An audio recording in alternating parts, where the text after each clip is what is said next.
Now coming back to cult, I mean, Gong, I mean, you were previously in a cult. I mean, how did it all happen? How do you got sucked into it, and how did you get out of it? Yeah, that was very young. It was more than when I was like 15 years old. So especially those age. There's a study on the age group that people who got in. It's usually when you enter a stage of your life where you're not sure where to go. Okay, especially so that's why there's this group called the Unification Church.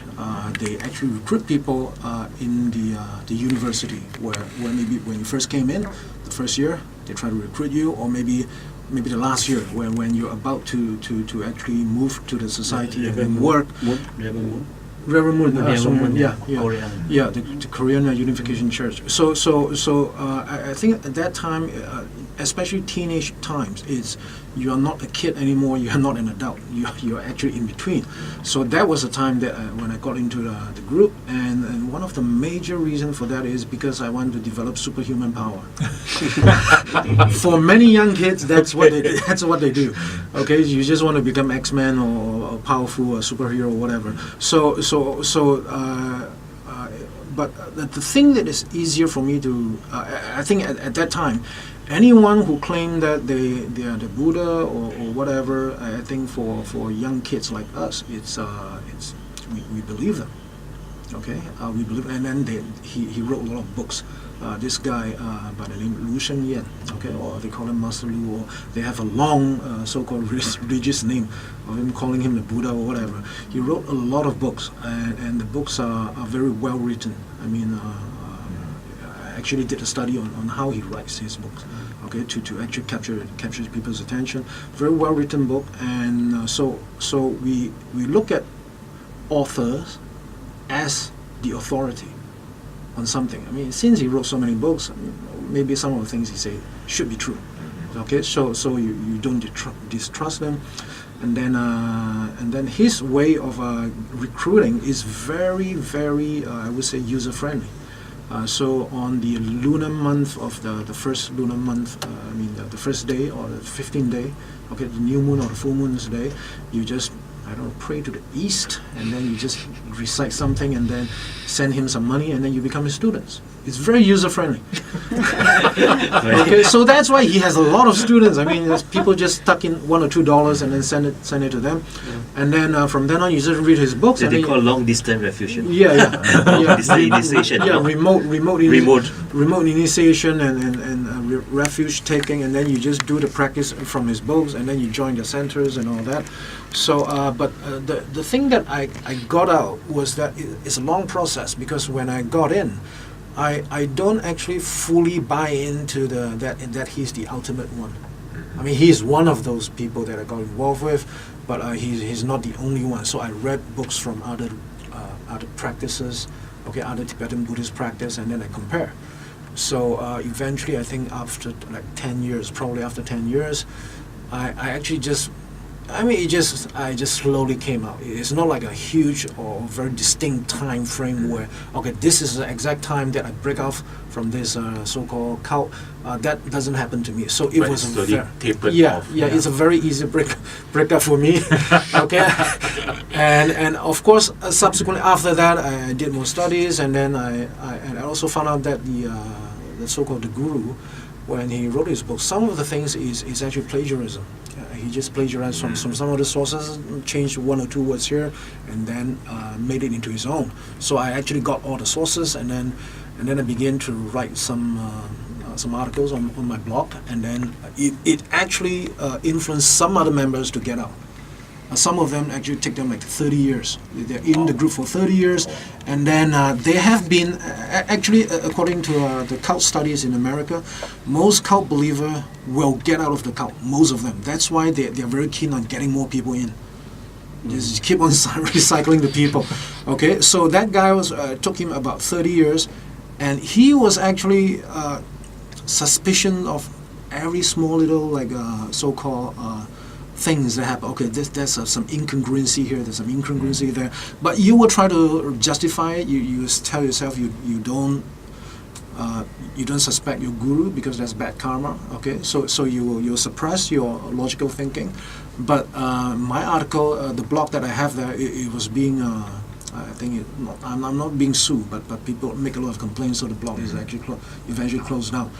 So they read all those articles, and then every suspicion that they have, there's an answer to that. So the thing is, you actually got attacked in a way. Yeah.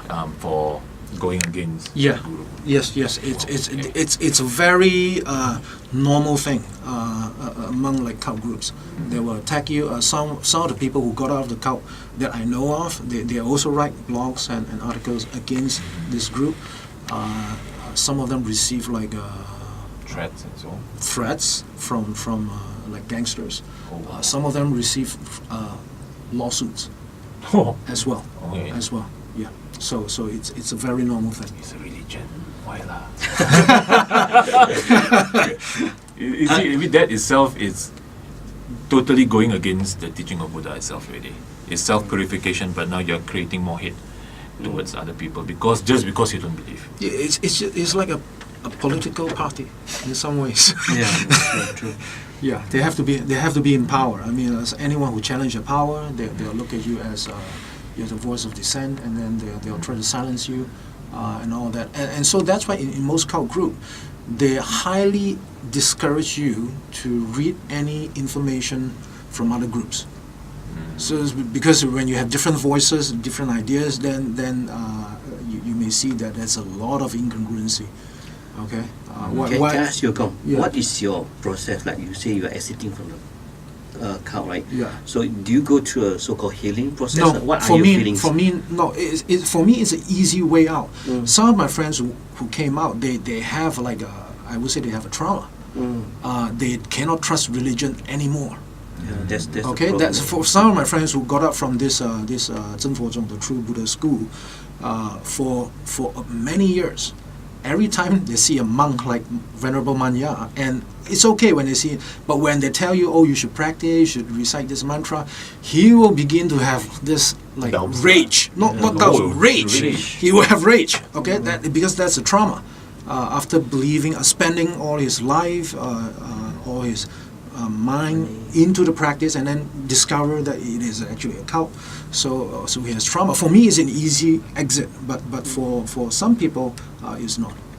Okay. Yeah. And comes with this, how do you think we can help these victims? You know, I mean, like you say, they invested so much Yeah. of their time. Some of them even half their lifetime. You Yeah. know, they invested so much. How do you think we can help these victims? And from what I understand, they said most of the cult members, most of them are women. Yeah. Yeah. So how do we help victims like that? I mean, some of them may want to still believe in religion, Yeah, like you said, but some of them has been traumatized so much that when every time you talk about religion, they get angry. Yeah. And some might even do this. This is actually quite alarming. Is when they believe in one cult leader, and subsequently the cult leader broke their heart. They came out. They joined another cult with similar, but just a different package, but similar things. I've seen that too. For teachers standing in the classroom talking to 50 students, every one of them have a different understanding of what the teacher talk. So sometimes it's not the teacher is going to mislead the children, the student, but they are not just understand. So we have to be responsible for what we have believing in, because even a teacher who is not a quote, he can also be judged, thinking about, oh, you mislead me. So I think the victim of religion, they can be a victim of relationship, or maybe they don't know how to take care of their health or their wealth, or many issues supposed to be, involving them.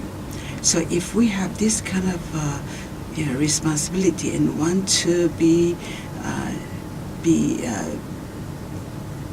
alert ourselves what went wrong with me, then we don't just blame the society or the people. Then it will be a blessing for yourself. That's what I think.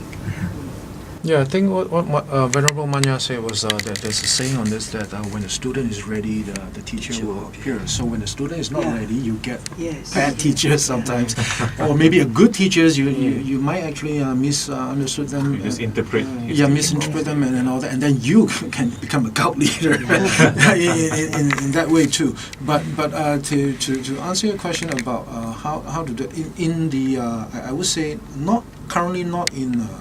I haven't seen this much in Southeast Asia, but in United States, where there's last year there are a few major scandals from a Buddhist group, where United States they have like special group of therapists and counselors. When a group of when your group religious group have a huge scandal, they will actually employ this group to come in, okay, to actually guide you through all the so-called public the PR.